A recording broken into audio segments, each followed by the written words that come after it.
જય માતાજી મિત્રો, જય શ્રી કૃષ્ણ। જીવનની એવી ઘટના જે આંખો ભીની કરી દે, એક માતાના ત્યાગની હૃદયસ્પર્શ વાર્તા। નમસ્કાર મિત્રો, આપ સૌનું હાર્દિક સ્વાગત છે। આજે અમે તમને એવી સત્ય જેવી લાગતી લાગણીશીલ વાર્તા સંભળાવવા જઈ રહ્યા છીએ, જે સાંભળીને કદાચ તમારી આંખો ભીની થઈ જશે। આ વાર્તા છે એ ગરીબ માતાના પ્રેમ, ત્યાગ અને એક દીકરાના પસ્તાવની।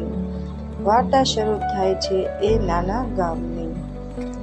તે ગામમાં કમળાબેન નામની એક વિધવા માતા રહેતી હતી। તેમનો એક જ દીકરો હતો। અમિત પતિના અવસાન પછી કમળાબેને ખેતરમાં મજૂરી કરીને લોકોના ઘરે વાસણ ધોઈ અને રાત દિવસ મહેનત કરીને પોતાના દીકરાને ભણાવ્યો। ઘણીવાર પોતે ભૂખ્યા સૂઈ જતા, પરંતુ દીકરાને ક્યારેય ભૂખ્યો રહેવા દેતા નહીં। અમિત મોટો થયો, ભણ્યો અને શહેરમાં સારી નોકરી મળી ગઈ। ધીરે ધીરે શહેરનું જીવન તેને ગમવા લાગ્યું। નવી મિત્રતા, નવી દુનિયા અને નવા સપના। સમય જતાં તે પોતાની માતાને દૂર થવા લાગ્યો। પહેલા દરરોજ ફોન કરતો, પછી અઠવાડિયામાં એકવાર, પછી મહિનામાં એકવાર। કમળાબેન દરવાજા પાસે બેસતા રહેતા અને દરેક સાંજે પોસ્ટમેનને ફોનની રાહ જોતા। ગામના લોકો પૂછતા, બેન દીકરો ક્યારે આવશે?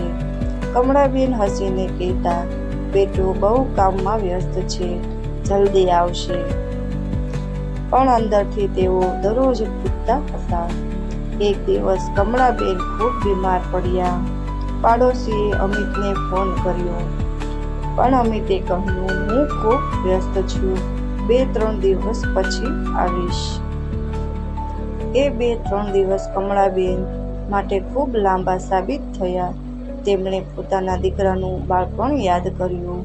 પહેલીવાર શાળાએ ગયો તે દિવસ, પહેલીવાર જીતેલું ઇનામ, પહેલીવાર માં કહીને ગળે મળ્યો તે ક્ષણ।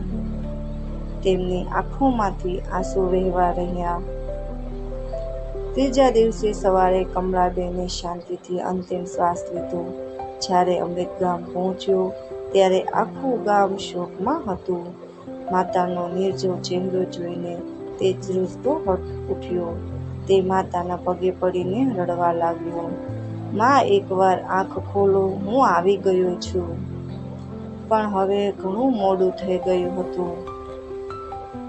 પાડોશીએ અમિતને એક જૂનો ડબ્બો આપ્યો। તેમાં એક નાની ડાયરી હતી। ડાયરીમાં લખેલું હતું, મારો દીકરો બહુ સારો છે, તે મને ભૂલ્યો નથી, બસ સમય તેને મારી પાસે આવવા દેતો નથી। ભગવાન તેને હંમેશા સુખી રાખે। આ વાંચીને અમિતના આંસુ રોકાયા નહીં। તે સમજી ગયો કે માતા અંતિમ ક્ષણ સુધી પણ તેની ફરિયાદ કરતી નહોતી, માત્ર આશીર્વાદ આપતી હતી। તે દિવસ પછી અમિતે નક્કી કર્યું કે હવે તે પોતાના ગામમાં વૃદ્ધો માટે એક આશ્રમ બનાવશે, જ્યાં કોઈ પણ માતા પિતા એકલતા અનુભવશે નહીં। વર્ષો પછી જ્યારે લોકો તેને પૂછતા, તમારા જીવનનો સૌથી મોટો પાઠ શું છે? ત્યારે અમિત માત્ર એક જ વાત કહેતો, દુનિયામાં દરેક વસ્તુ ફરી મળી શકે છે, પરંતુ માતા પિતાનો સમય ક્યારેય પાછો આવતો નથી। મિત્રો, આ વાર્તાનો આપણને એટલો સંદેશ મળે છે, જીવનમાં પૈસા, નોકરી અને સફળતા જીવનમાં જરૂરી છે, પરંતુ માતા પિતાનો પ્રેમ અને તેમની હાજરી અમૂલ્ય છે। જ્યાર સુધી તેઓ આપણી સાથે છે, ત્યારે સુધી તેમને સમય આપો, તેમની વાત સાંભળો અને તેમને અનુભવ કરાવો કે તેઓ એકલા નથી। કારણ કે એક દિવસ એવો પણ આવશે જ્યારે આપણે માત્ર તેમની યાદો સાથે રહી જઈએ છીએ। જો તમારા માતા પિતા તમારી સાથે છે, તો આજે જ તેમને પ્રેમથી ગળે લગાવો અને કહો, તમે મારા માટે દુનિયાની સૌથી મોટી સંપત્તિ છો। ધન્યવાદ મિત્રો। જો આ વાર્તાએ તમારા હૃદયને સ્પર્શ કર્યો હોય તો તેને જરૂર શેર કરો। ફરી મળીએ આવી જ એક નવી લાગણીશીલ અને જીવનને સ્પર્શ જાય એવી વાર્તા સાથે। જય માતાજી મિત્રો। કોમેન્ટમાં જય માતાજી લખવાનું ભૂલતા નહીં।